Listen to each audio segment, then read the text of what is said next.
राहायचा आणि इतकी बेमालूमपणे ती लोकांना मदत करायची. पूजापातीचं तिचं अतिशय होतं. जिथे ट्रॅव्हल करायची तिथे ती पूजेचा डब्बा आपल्याबरोबर घेऊन जायची. एकदा वानखेडे घराण्यातले सगळे देव चोरीला गेले तेव्हापासून आमच्याकडे 2 सवाष्ण पूजण्याची पद्धत आहे. तेव्हा अक्का आपला तो पूर्ण डबा घेऊन जायची, 2 सवाष्ण पूजायची, पण पूजा तिने कधी राहू दिली नाही. अशा अक्कानी इतक्या गोष्टी आम्हाला कळत नकळत शिकवल्या, घडवल्या. मुंबईला राहत असताना पंडित फॅमिली म्हणजे तिच्या माहेरची, वानखेडे लोक आणि विजयकर लोक, या सगळ्यांचा ती इतका बेमालूम संगम घडवून आणायची, सगळ्यांची इतकी भेट घडवून आणायची की लोकांना कळायचंच नाही की आपण सतत भेटतोय. आणि ती गेल्यानंतर जेव्हा सगळ्यांच्या गाठीभेटीच बंद झाल्या तेव्हा मग लक्षात आलं लोकांच्या की ती काय करत होती. आता प्रत्येकालाच आपल्या आयुष्यात वाटतं, मलाही तिच्याविषयी वाटणारच आहे आणि बोलीन तुम्ही किती बोलीन, माझा तर जन्मच अपुरा पडेल मी तिच्याशी बोलत गेले तर. पण हे मात्र नक्की की कळत नकळत जे काय घडलं ते तिने आम्हाला घडवलं. बाबा आमचा वॉज ऑलवेज अ सपोर्टर, पण he was very silent supporter. पण ही म्हणजे अतिशय ताकदीची, ज्याच्या त्याच्यासाठी ही येऊन उभी राहील आणि नाती कशी जोपासायची, लोकांचा मान कसा ठेवायचा, हे आम्ही अक्काच्याकडून शिकलेलो आहे. जसं मी म्हटलं की बोलत राहिले तर मी बोलतच राहीन. आणि मला सगळ्यात मार्मिक काय असेल तर ती जेव्हा आजारी होती तेव्हा मला मा म्हणायला सुरुवात केली होती.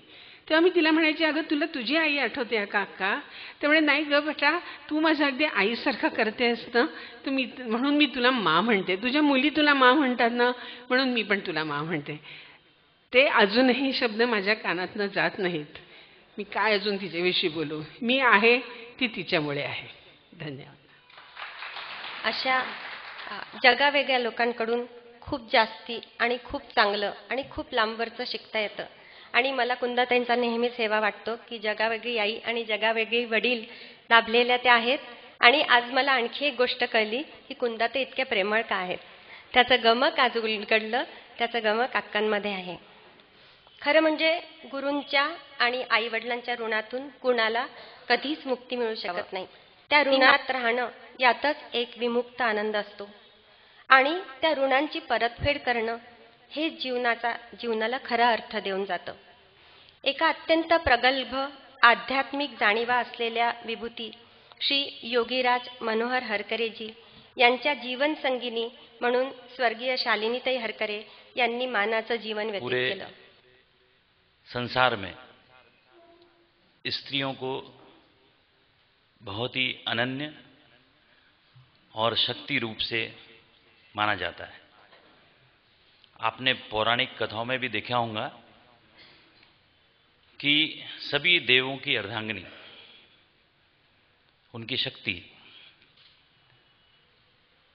उनके साथ हमेशा विराजमान रहती है और उनके कारण ही उनकी शक्ति हमेशा बढ़ती रहती है. उदाहरण में सीता,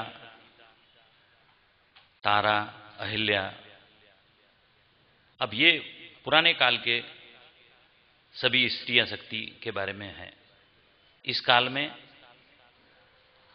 अपनी पूरी ब्रह्मचर्य, गृहस्थ, वानप्रस्थ, संन्यास, ये सभी आश्रम की सभी बातों को पूरी तरह से निभाते हुए, अपने पूरे पतिव्रत धर्म का पालन करते हुए, अपने खुद के डिवाइन स्वरूप के दर्शन करते हुए और पांडुरंग के दर्शन, जो भी आपका स्वरूप रहता है या आप जो भी स्वरूप को मनन करते हैं उनका दर्शन आपको अपने आप होता है.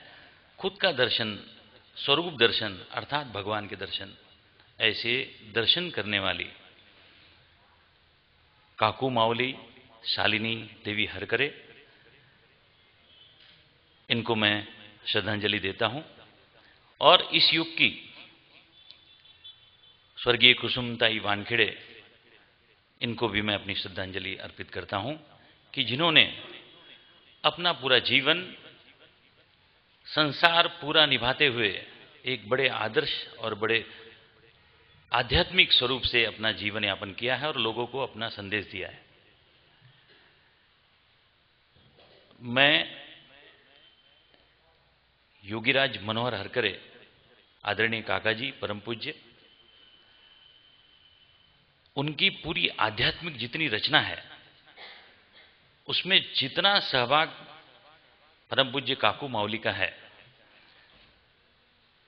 उसका एक मैं एग्जाम्पल बताना चाहता हूं कि परम पूज्य काका जी ने ऐसी 29 किताबों की रचना की। श्रीमद् भागवत गीता व्यास आशय, रामायण रहस्य, संगीत से समाधि, जन्म मृत्यु विज्ञान, विश्व आदर्श योगेश्वर गोपाल कृष्ण, पंचकन्या इत्यादि इत्यादि। उसमें का मैं आपको जानबूझ के बताना चाहता हूं कि इनके पूरे ग्रंथ अपनी शरीर की एनालॉजी से है।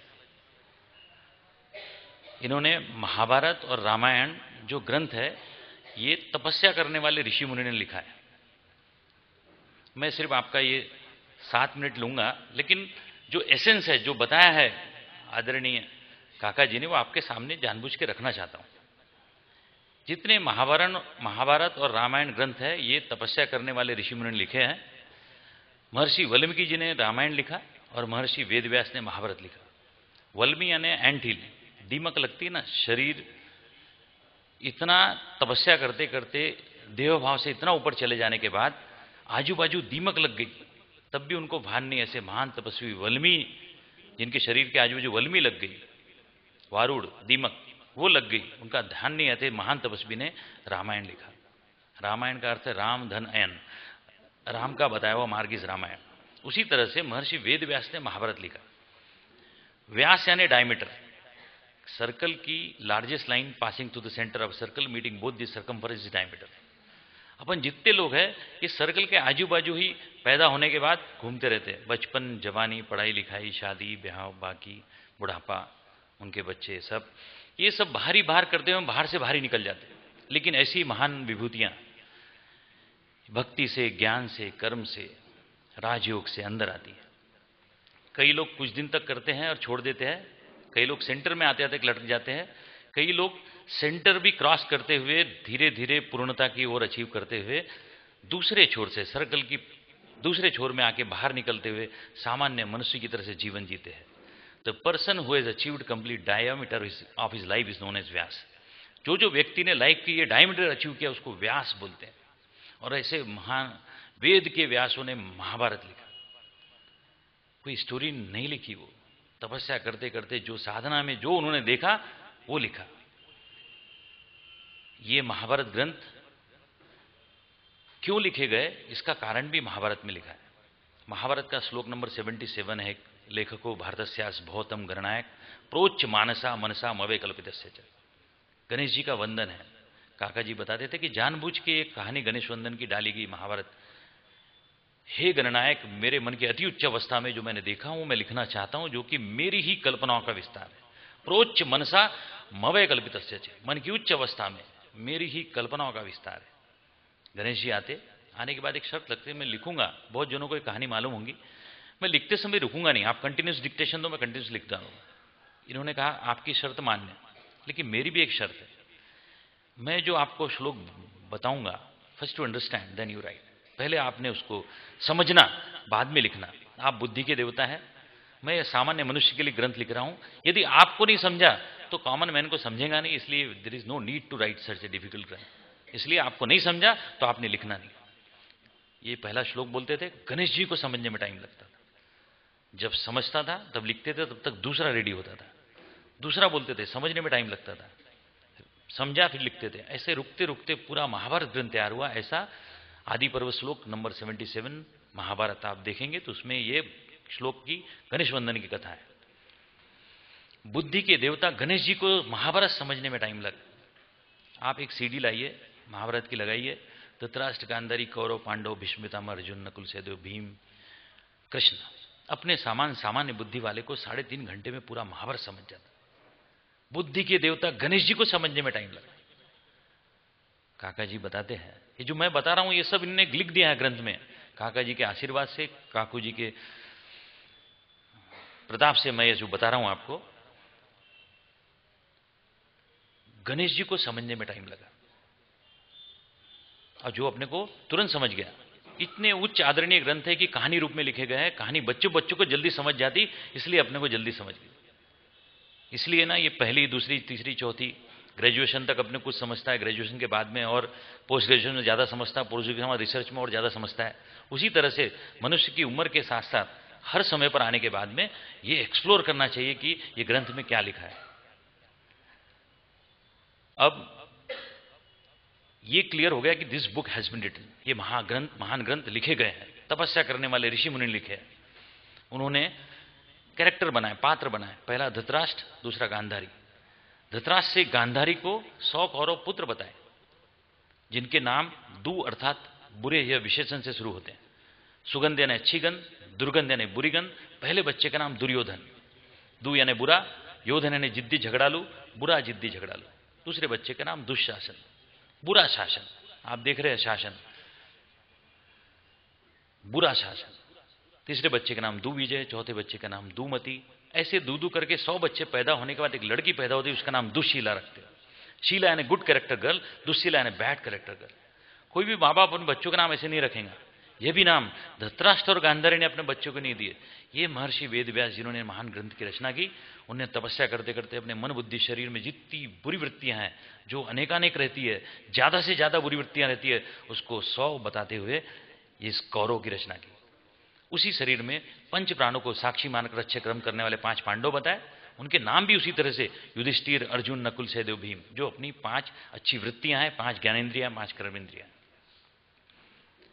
ये वृत्तियों का अंतर्द्वंद हर एक मनुष्य के मन बुद्धि शरीर में चलते रहता है, इसलिए महाभारत कहीं बाहर नहीं होता। हर मनुष्य का मन बुद्धि शरीर में बुरी वृत्तियां अच्छी वृत्तियों पर हमेशा हावी होती रहती है। जब बुरी वृत्तियां हावी होती है और वो जीतती है, तो अपना बर्ताव बुरी समान रहता है। लेकिन अच्छी वृत्तियां जब जीतती है तो अपना व्यवहार बिल्कुल उच्च दर्जे का रहता है।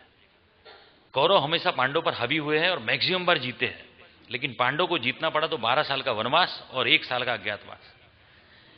ये हर ग्रंथ में वनवास का पीरियड है। ये वनवास का पीरियड इसलिए है, ये मनुष्य के साधना काल का पीरियड है। अब मैं आध्यात्मिक की ओर बताता हूं कि हर एक मानव, हर एक मनुष्य 12 साल साधना करने के बाद उसके पांडव इतने पावरफुल हो जाते कि फिर कौरव को हरा देते। वृत्तियां इतनी अच्छी हो जाती हैं हर शरीर में। इसलिए हर शरीर जिसने धारण किया है उसने साधना करना ही चाहिए। ये सबको मंजिल पाने के लिए कर्म, भक्ति, ज्ञान, राज 100% पाथ है। ये आदरणीय काकू जी ने पांडुरंग के दर्शन भक्ति मार्ग से किया और उन्होंने हमेशा इतनी सभी बातों का सामंजस्य स्थापित करते हुए काका जी को इतना सपोर्ट दिया कि उन्होंने इतने ग्रंथों की रचना की।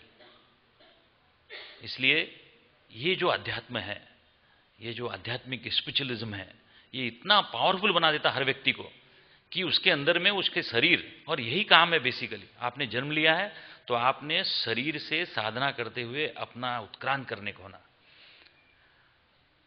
माओ से तुंग की एक कहानी बताता था, एक कहानी थी, उसमें ये बताया था कि हर व्यक्ति कुंभला नहीं सकता यदि उसने अपनी प्राण का बराबर ट्रीटमेंट किया है। तो उम्र, हर उम्र में, सिर्फ बच्चा रोते समय, पैदा होते समय रोएगा, लेकिन अपने हर पीरियड में उसको उत्क्रांति होने को ना, हमेशा अच्छा ही होने को ना, वो कुंभला नहीं सकता, चाहे कोई भी एज का हो। आप अमिताभ बच्चन जी को देख रहे हैं, वो कोई भी एज में रहे वो अच्छे दिखते, अच्छी बातचीत, उनका एक ह्यूमन अप्रोच हमेशा दिखता है। उसी तरह से जो व्यक्ति अपने आध्यात्मिक जीवन में अपने प्राण को इस तरह से ट्रीट करता है, वो कभी कुंभलाएगा नहीं, हंसते हंसते रहेगा और हंसते हंसते अपने सभी को साथ में लेते हुए जीवन यापन करेगा। मैं अपना, अभी आपने अभंग सुनेंगे ना आप, ये ज्ञानेश्वर जी के अभंग, ये पूरे आध्यात्मिक है जो दत्ता जी आपको बताएंगे ही। हमने काका जी के मार्फत, काकू के साथ ये सब सुना है, इसलिए ये आध्यात्मिक, ये जो रजनी, आप ये जो संगीत का मोगरा ज्ञानाचा एकदम आध्यात्मिक है, एकदम आध्यात्मिक है। आप संगीत से समाधि काका जी की बुक पढ़ेंगे तो उसमें से एकदम सब चीज क्लियर होती। ज्ञानेश्वर महाराज के अभंग एकदम आध्यात्मिक अभंग है। इनसे पूछा गया था ज्ञानेश्वर महाराज से कि आप मुक्त कब हुए, त्यांनी सांगितलं होतं की मागील या जन्मी में मुक्त झालो. हर एक व्यक्ति इस जन्म में उत्क्रांत करते हुए अपने को होश में अगर दूसरा शरीर धारण करेगा तो वो मुक्त शरीर में, नए शरीर में आएगा. बस इससे ज़्यादा मैं आपको समय नहीं लूँगा. आपने और एक बार फिर कुसुमताई वानखेड़े और शालिनी देवी हरकरे इनको श्रद्धांजलि अर्पित करते हुए मैं 2 शब्द समाप्त करतो. आध्यात्मिक उंचीला पोचलेल्या व्यक्तीच्या सोबत संसार करताना मला असं वाटतं त्याच्या अर्धांगिनीला फार निर्भेळपणे, निर्विवादपणे आणि निर्व्याज असं प्रेम द्यावं लागतं.